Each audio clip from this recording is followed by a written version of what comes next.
மேகதாதுவின் கோரிக்கை அணை கட்டுவது தொடர்பாக பல்வேறு காலகட்டங்களிலே அதை தடுத்து நிறுத்துவதற்கு அனைத்து இந்திய அண்ணா திராவிட முன்னேற்ற கழக அரசு பல்வேறு நடவடிக்கை எடுக்கப்பட்டது. கழக அரசு மேகதாது என்னும் இடத்தில் தன்னிச்சையாக காவிரி ஆற்றின் கோரிக்கையை அணை கட்ட முயற்சித்து தடுத்து நிறுத்தம் போட்டு மாண்புமிகு அம்மா அவர்கள் தமிழகத்துடைய முதலமைச்சராக இருந்த காலகட்டத்தில் 5/12/2014 அன்று தமிழ்நாடு சட்டப்பேரவையில் தீர்மானம் கொண்டாந்து நிறைவேற்றப்பட்டு மாண்பு உறுப்பினர்கள் அந்த விவாதத்திலே கலந்து கொண்டு பல்வேறு கருத்துக்களை அப்பொழுது தெரிவித்திருக்கின்றார்கள். அப்பொழுது கொண்டு வந்த தீர்மானத்தின் அடிப்படையில் மாண்புமிகு பாரத பிரதமர் அவர்களுக்கு மாண்புமிகு அம்மா அவர்கள் அனுப்பிய கடிதத்தை அன்றைய தினம் இருந்த தமிழ்நாடு சேர்ந்த நாடாளுமன்ற உறுப்பினர்கள், புதுச்சேரியை சேர்ந்த நாடாளுமன்ற உறுப்பினர்கள் சுமார் 55 பேர் மாண்புமிகு பாரத பிரதமர் அவர்களை 28/3/2015 அன்று சந்தித்து இந்த கடிதத்தை கொடுத்து இதன் அடிப்படையில் நடவடிக்கை எடுக்க வேண்டும் என்று தெரிவித்தார்கள். அப்போது சம்பந்தப்பட்ட துறையிடம் தற்போதைய நிலை குறித்த அனைத்து விவரங்களையும் சேகரிக்க ஏற்கனவே அறிவுறுத்தியுள்ளதாகவும் இது குறித்து பரிசீலிப்பதாகவும் அன்றைய தினம் மாண்பு பாரத பிரதமர் நாடாளுமன்றத்திலே உறுதியளித்தார்கள். மேலும் மாண்பு அம்மா அவர்கள் தமிழகத்தில் முதலமைச்சர் இருந்த காலத்தில் 25/4/2015 அன்று மாண்பு பாரத பிரதமர்களை நேரிலே சந்தித்து மேகதாது திட்டத்தினை கர்நாடக அரசு செயல்படுத்தக்கூடாது என கர்நாடக அரசுக்கு அறிவுறுத்தபடி கோரிக்கை விளக்கென கடிதம் பிரதமருக்கு அளித்தார்கள். மாண்புமிகு அம்மா அவர்கள் முதலமைச்சர் இருந்த காலத்தில் மாண்புமிகு பாரத பிரதமரிடம் 7/8/2015 மற்றும் 14/6/2016 ஆகிய நாட்களில் நேரில் சந்தித்து மேகதாது திட்டத்தினை கர்நாடக அரசு செயல்படுத்தி அனுமதிக்க கூடாது என்று வலியுறுத்தினார்கள். மாண்புமிகு புரட்சித் தலைவி அம்மா அவர்கள் மேகதாது அணை உட்பட காவிரி ஆற்றின் குறுக்கே கர்நாடக அரசு காவிரி நடுவர் மன்ற இறுதி ஆணையை மீறும் வகையிலும் தமிழ்நாடு அரசின் இசைவு பெறாமலும் எந்த ஒரு திட்டத்தையும் செயல்படுத்த உத்தேசிக்குமானால் தமிழ்நாட்டின் உரிமையை நிலைநாட்ட சட்டப்பூர்வமான அனைத்து நடவடிக்கைகளும் தமிழ்நாடு அரசு மேற்கொள்ளும் என 18/8/2016 அன்று இம்மாமன்றத்தில் 110 விதியின் கீழ் உறுதிபட தெரிவித்தார்கள். இதற்கிடையில் மாநில அரசுகள் தாக்கல் செய்த சிவில் வழக்குகள் விசாரணைக்கு உகந்ததா என்பது பற்றி உச்சநீதிமன்றத்தில் சம்பந்தப்பட்ட மாநிலங்கள் மத்திய அரசுடன் வாதிட்டன. 9/12/2016 அன்று உச்சநீதிமன்றம் அளித்த ஆணையில் இம்மனுக்கள் உச்சநீதிமன்றத்தின் விசாரணைக்கு உகந்தவை என தீர்ப்பளித்து அதன் பின்னர் ஜூலை 2017 முதல் செப்டம்பர் 2017 வரை இறுதிக்கட்ட வாதங்கள் உச்சநீதிமன்றத்தில் நடைபெற்றன. இதில் கர்நாடக அரசு 9 நாட்களும், கேரள அரசு 2 நாட்களும், தமிழ்நாடு அரசு 13 நாட்களும், புதுச்சேரி மற்றும் மத்திய அரசு தலா 1 நாட்களும் தங்கள் வாதங்களில் நீதிமன்றத்தில் எடுத்து வைத்தன. அனைத்து தரப்பு வாதங்களையும் கேட்டிருந்த உச்சநீதிமன்றம் 16/2/2018 அன்று தனது தீர்ப்பினை வழங்கியது.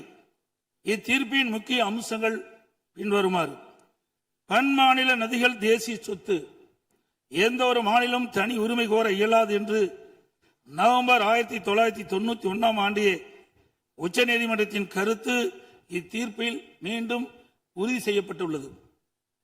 1892 மற்றும் 1924 ஆண்டிய ஒப்பந்தங்கள் செல்லத்தக்கதல்ல என்ற கர்நாடகின் வாதம் ஏற்றுக்கொள்ளப்படவில்லை.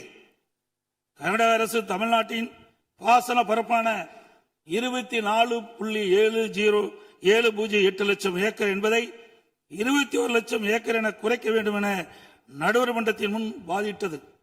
இதனை காவிரி நடுவர் மன்றம் ஏற்றுக்கொள்ளாமல் தமிழ்நாட்டின் பாசன பரப்பு 24.708 லட்சம் ஏக்கர் என அதன் இறுதி தீர்ப்பில் குறிப்பிட்டுள்ளது. இதனை உச்சநீதிமன்றம் ஏற்றுக்கொண்டுள்ளது. உச்சநீதிமன்றம் தற்போது பிறப்பித்த ஆணைக்கு பாதகம் ஏதும் இல்லாமல் காவிரி நடுவர் மன்ற இறுதி ஆணைப்படி மாதாந்திர அடிப்படையில் 15 ஆண்டுகளுக்கு தமிழ்நாட்டிற்கு நீர் வழங்கப்பட வேண்டும் என்பது உறுதிப்படுத்தப்பட்டுள்ளது. உச்சநீதிமன்றம் அனைத்து மாநில வாதங்களை முழுமையாக கேட்டறிந்த பின்னர் கீழ்ப்படுகை மாநிலங்களின் ஒப்புதல் இல்லாமல் மேல்படுகை மாநிலங்களில் எவ்வித கட்டுமான பணிகளும் மேற்கொள்ளக்கூடாது என தெளிவான தீர்ப்பை வழங்கியுள்ளது. மேகதாது திட்டத்தை செயல்படுத்தக்கூடாது என்ற நமது நிலைப்பாட்டை உச்சநீதிமன்ற தீர்ப்புக்கு முன்னரும் பின்னரும் 25/2/2017, 27/2/2017, 4/9/2018, 8/10/2018 மற்றும் 2/11/2018 ஆகிய நாட்களில் நான் முதலமைச்சர் இருந்த காலத்தில் மாண்பு பிரதமர் அவர்களுக்கு கடிதம் மூலமாகவும் நேரடியாகவும் சந்தித்து அணை கட்டுவதற்கான அனுமதியை மத்திய அரசு வழங்கக்கூடாது என்று தொடர்ந்து வலியுறுத்தி கேட்டுக் கொள்ளப்பட்டது. மேலும் 5/7/2017 மற்றும் 23/11/2017 ஆகிய நாட்களில் மத்திய நீர்வள ஆதாரத்துறை அமைச்சரையும் நேரிலே சந்தித்தும் கடிதங்கள் வாயிலாகவும் கர்நாடக அரசுக்கு மேகதாது அணை கட்ட எவ்வித அனுமதியும் மத்திய அரசு வழங்கக்கூடாது என வலியுறுத்தப்பட்டது. ஏற்கனவே உச்சநீதிமன்றம் பெங்களூர் நகரின் குடிநீர் தேவை உட்பட பிற பயன்பாட்டுக்காக 14.75 டிஎம்சி அடி நீரை கர்நாடக அரசுக்கு கூடுதலாக அளித்து உத்தரவிட்டுள்ளது. இந்நிலையில் மீண்டும் பெங்களூரின் குடிநீர் தேவைக்கென 67 டிஎம்சி அடி நீர் கொள்ளளவு கொண்ட மேகதாது அணையை கட்ட கர்நாடக அரசு முயற்சிப்பது தமிழ்நாட்டை பாலைவனமாக்கும் உள்நோக்கம் கொண்ட ஒரு செயலாகும். எனவே இவ்வணை கட்டப்பட்டால் தமிழ்நாடு மக்களின் வாழ்வாதாரமும் உரிமையும் கடுமையாக பாதிக்கப்படும். மேலும் நீர் பற்றாக்குறை ஏற்படும் ஆண்டுகளில் கடந்த காலங்களைப் போலவே காவிரி நீரை முழுமையாக தனது உபயோகத்திற்காக கர்நாடகா பயன்படுத்தும் நிலை உருவாகும். இதை தவிர காவிரி படுகையில் மேற்படுகை மாநிலமான கர்நாடகா புதிய அணை கட்டுவதற்கான எந்த ஒரு அனுமதியும் மத்திய அரசு வழங்கக்கூடாது என்றும் உறுதிபட எடுத்துரைக்கப்பட்டது. மேலும் உச்சநீதிமன்ற ஆணைக்கு எதிராக கர்நாடக அரசின் மேகதாது திட்டத்திற்கான விரிவான திட்ட அறிக்கைக்கு அனுமதி வழங்கிய மத்திய நீர்வள குழுமத்தின் தலைவர், கர்நாடக நீர்வளத்துறை அமைச்சர் மற்றும் கர்நாடக உயர் அதிகாரிகள் மீது நீதிமன்ற அமைப்பது வழக்கு கண்டெம்ப்ட் ஆஃப் கோர்ட் எனது உத்தரவின் பேரில் 5/12/2012 உச்சநீதிமன்றத்தில் தாக்கல் செய்யப்பட்டது. மீண்டும் மேகதாதில் புதிய அணை கட்ட விரிவான திட்ட அறிக்கை தயாரிக்க மத்திய நீர்வள குழுமம் கர்நாடக அரசுக்கு அளித்துள்ள அனுமதியை திரும்ப கோரி மத்திய அரசை வலியுறுத்தி தமிழ்நாடு சட்டப்பேரவையில் 6/12/2012 அப்போது முதலமைச்சர் இருந்த நான் கொண்டு வந்த தனி தீர்மானத்தை ஒருமனதாக நிறைவேற்றப்பட்டது. அனைத்து இந்திய அண்ணா திராவிட முன்னேற்ற கழகத்தை பொறுத்தவரைக்கும் 1986 ஆண்டு மாண்புமிகு புரட்சித் தலைவர் எம்ஜிஆர் அவர்களால் துவக்கப்பட்ட சட்ட போராட்டத்தை தொடர்ந்து காவிரி நடுவர் மன்றம் அமைத்து அதை மத்திய அரசியலை வெளியிடச் செய்து நடுவர் மன்றத்தின் இறுதி ஆணையின்படி காவிரி மேலாண்மை வாரியம் மற்றும் காவிரி நீர் முறைப்படுத்தும் குழு ஆகியவற்றை அமைக்க உச்சநீதிமன்றத்தை நாடியது. எனது தலைமையிலான மாண்பு அம்மாவின் அரசு எடுத்த தொடர் நடவடிக்கையின் காரணமாக 16/2/2011 உச்சநீதிமன்றம் இறுதி தீர்ப்பை வழங்கியது. தொடர்ந்து 1/6/18 அன்று காவிரி மேலாண்மை ஆணையம் மற்றும் காவிரி நீர் முறைப்படுத்தும் குழு செயலாக்கத்தை மத்திய அரசு அறிவித்து அதனை மத்திய அரசியலும் வெளியிடப்பட்டது. இந்த ஆணையத்தின் பணிகளும் குழுவின் பணிகளும் முறையாக கீழ்கண்டவாறு வரையறுக்கப்பட்டுள்ளன. 1. காவிரி நதிநீரை தேக்குதல், பகிர்மானம் செய்தல், முறைப்படுத்தல் மற்றும் கட்டுப்படுத்துதல். 2. காவிரி நீர் முறைப்படுத்தும் குழுவின் துணையுடன் அணைகளின் செயல்பாட்டை மேற்பார்வையிடுதல் மற்றும் அவற்றிலிருந்து நீரை பாசன மற்றும் இதர தேவைகளுக்கு வழங்குவதை முறைப்படுத்துதல். 3. கர்நாடகம் தமிழ்நாடு எல்லையில் பில்லிக்குண்டுக்கு நீர் அளவை நிலையத்தில் கர்நாடக அரசு நீர் வழங்குவதை கண்காணிப்பது. இவற்றை தவிர வேறு பணிகள் எதுவும் மேற்கொள்ள இந்த ஆணையத்துக்கு எவ்வித அதிகாரம் இல்லை. இந்நிலையில் 1/2/2024 அன்று ஆணையத்தின் வரையறுக்கப்பட்ட பணி வரம்புக்கு அப்பாற்பட்டு மேகதாது அணை கட்ட பற்றிய விவாதத்தை 28வது காவிரி மேலாண்மை ஆணைய கூட்டத்தில் அனுமதித்தது. அப்போதைய திமுக அரசு இதனை கடுமையாக எதிர்த்து வெளிநடப்பு செய்தது குறித்தும் ஆணையம் அதன் அதிகார வரம்பிற்கு சம்பந்தமில்லாத மேகதாது அணை கட்டுவது குறித்த கருத்தை மத்திய நீர்வள கமிஷன் பரிந்துரைத்துள்ளது குறித்து அப்போதைய திமுக அரசின் கவனத்திற்கு நான் கொண்டு வந்தேன்.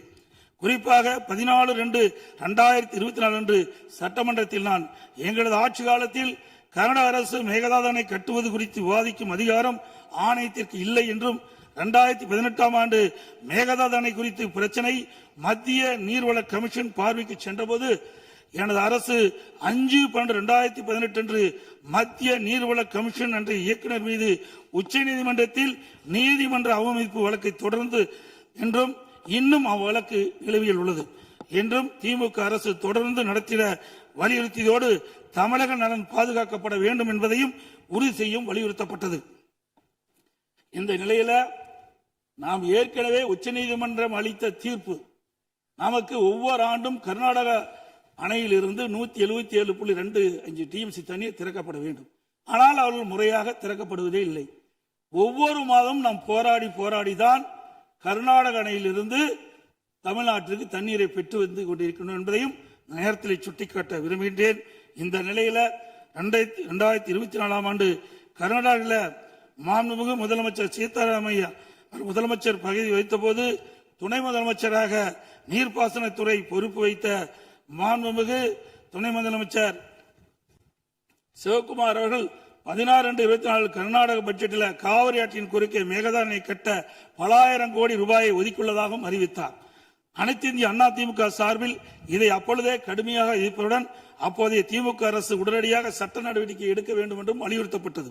இந்நிலையில் கர்நாடக அரசு மேகதாது அணை கட்ட தயாரித்து அனுப்பிய திட்ட அறிக்கையில் உள்ள குளறுபடிகளை சுட்டிக்காட்டி மத்திய அரசு திருப்பி அனுப்பிய நிலையில் மத்திய அரசு குறிப்பிட்டுள்ள குறைகளை நிவர்த்தி செய்து 12/6/2026 அன்று கர்நாடக முதலமைச்சர் அவர்கள் சுற்றுச்சூழல் அனுமதியை பெற மாண்புமிகு பாரத பிரதமரிடம் மீண்டும் நேரில் ஒரு அறிக்கையை வழங்கியுள்ளதாக செய்தியில் வெளியாகியுள்ளன. இரு மாநிலங்களுக்கிடையே உள்ள நல்லுறவை சீர்குலைக்கும் விதமாக தற்போதைய கர்நாடக அரசு மேகதாதுவில் காவிரியின் குறுக்கே அணை கட்ட முழு மூச்சை முயற்சிப்பது கண்டிக்கத்தக்கது. நீண்ட நெடுங்கால சட்ட போராட்டத்திற்கு பின்னர் நிலைநிறுத்தப்பட்ட தமிழ்நாட்டு மக்களின் அடிப்படை உரிமைகளையும் டெல்டா விவசாயிகளின் வாழ்வாதாரத்தையும் 20 மாவட்டத்துக்கு மேலாக குடிநீர் ஆதாரமாக விளங்கும் காவிரி ஆற்றில் நமக்குள்ள உரிமையை பேணி காக்க வேண்டியது நாம் எல்லோரின் கடமையாகும். கர்நாடக அரசு காவிரி நடுவர்மன்றம் 5/2/2007 அன்று அளித்த இறுதி தீர்ப்பை மதிக்காமலும் 16/2/2018 உச்சநீதிமன்றம் அளித்த இறுதி தீர்ப்பை மதிக்காமலும் தன்னிச்சையாக மேகதாதுவில் அணை கட்ட நிதி ஒதுக்கீடு செய்தும் திருத்திய தொழில்நுட்ப திட்ட அறிக்கை மீண்டும் இம்மாதம் மத்திய அரசிடம் சமர்ப்பது கண்டிக்கத்தக்கது அனைத்து இந்திய என்பதை இந்த நேரத்தில் தெரிவித்து அனைத்து இந்திய அண்ணா திராவிட முன்னேற்ற கழகத்தின் சார்பாக மாண்பு முதலமைச்சர் அவர்கள் கொண்டு வந்த அரசின் தனி தீர்மானத்தை ஒருமனாக ஆதரிக்கின்றோம்.